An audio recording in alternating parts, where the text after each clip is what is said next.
The state's newest dairy processing facility will be built in St. John's. Yes, this plant is being built here in St. John's, but it's going to affect everybody and how their price of their milk is created.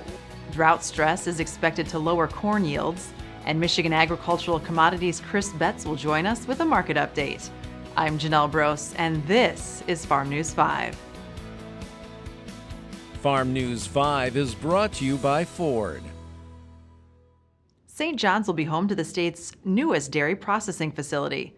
Announced Thursday, the 146-acre facility is a partnership between Glanbia, Dairy Farmers of America, and Select Milk. It will process up to 8 million pounds of milk a day and create over 250 jobs. Next door to the processing facility, a new plant will be built by Proliant Dairy Michigan to manufacture whey permeate products for both human and animal consumption. And so we have an opportunity here today to say we have the most productive cows, in my view, in this nation, wonderful dairy farmers that have put it together, and now we needed more outlets for our products. Let's do that right here in Michigan. So that's where I want to thank Gambia in particular for coming from Ireland to come here to Michigan, partnering with Dairy Farmers of America, Select Milk Producers to create this great facility that's going to be producing cheese and whey powder. It's incredible. And then on top of that, we found an opportunity for Proliant to come in from Iowa and other places to join it to use those byproducts effectively. This is a great win-win. It's a win-win for these companies. They wouldn't be doing this if it wasn't good, smart business, but they had choices. They chose Michigan. And I want to say thank you for making that choice. The size of this plant is just phenomenal. I mean, we're looking at 20% plus of the total milk production in the state of Michigan going through this facility.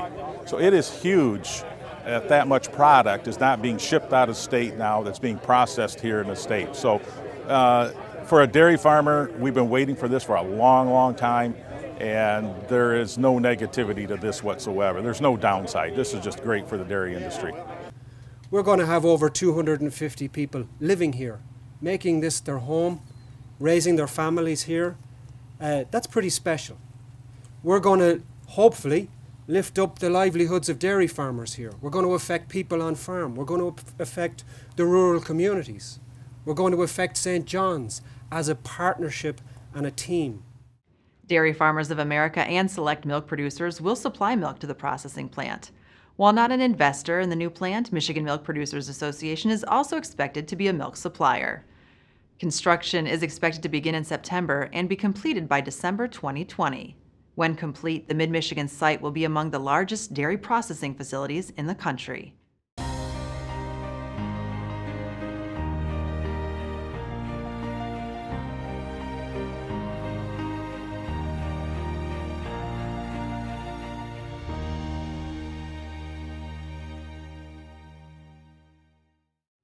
From a wet spring to a dry summer, growers have had their fair share of weather challenges during the 2018 growing season. Prior to the rain events earlier this week, the U.S. Drought Monitor said over 43% of the state was under abnormally dry conditions. Those dry conditions are having an adverse impact on corn and its yield potential. If we have a lack of rain for more than 4 days and we start to see the wilting, we can have yield reduction at the vegetative stage up to 10%. We also can have yield reduction when the corn is silking up to 50%. We should have the pollination happen at the same time we have the silk growth. So when we have all that stress because of the lack of water, the corn is going to still pollinate at the right time, but the silk might be delayed. And what's going to happen, so we're not going to have the fertilization, and of course we're not going to have kernels. And as an answer for that, we're going to have yield reduction. Here we can see some nitrogen deficiency on corn. And that is really interesting because we know that the farmer here, he applied nitrogen at the right time. So why that happened? One of the reasons is because the corn was stressed because of the lack of water. It was not able to assimilate and transport that nitrogen in the leaves. So that's why even with the nitrogen application, we still see the symptoms. Yield benefits following the past week's rain showers will vary depending on the severity of damage already done to the crop.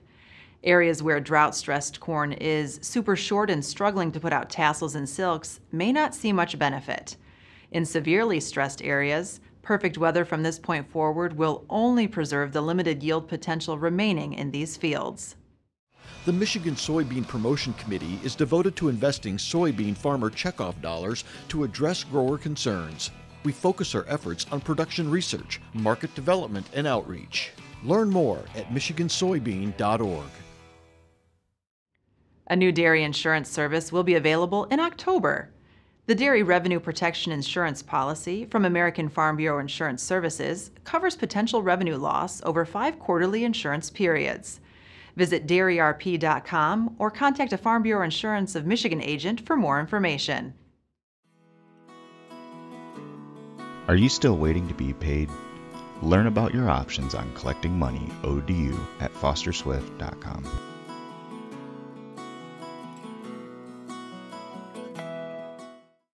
Farm Bureau endorsed candidates fared well in the primary election on August 7th, with 96 of 105 winning. Several County Farm Bureau members won their races. Among them were farmers Roger Victory of Ottawa County, Ed McBroom of Dickinson County, Sarah Leitner of Jackson County, Luke Merriman of Ottawa, and Kevin Daly of Lapeer County. Government Relations Specialist Matt Kapp says a goal of the organization is to increase the number of members that serve in government, and Michigan Farm Bureau is thrilled that so many farmers stepped up to the plate to run for office and won. With a look at the latest market activity, here is Michigan Ag Commodities' Chris Betts. Thanks, Janelle. This week was all about the latest USDA WASDE report released Friday at noon. Higher than anticipated yield estimates for corn and soybeans left trade reeling following the report release. Both soybean crush and exports were increased, but that did little to offset the bump in production, leaving a burdensomely large ending stocks number at 785 million bushels for 2018-19. Corn ending stocks for 2018-19 were increased from the July estimates to just under 1.7 billion bushels. Wheat was also lower following the report, with traders looking towards world estimates. World ending stocks for 2018-19 were reduced due largely to a production cut in the EU, but still remained above pre-report estimates at 259 million metric tons. For more market information, go to michag.com. With Michigan Agricultural Commodities, I'm Chris Betts. For more news and video, visit michiganfarmnews.com and the Michigan Farm Bureau channel on YouTube. With Farm News 5, I'm Janelle Brose. Have a great week of farming.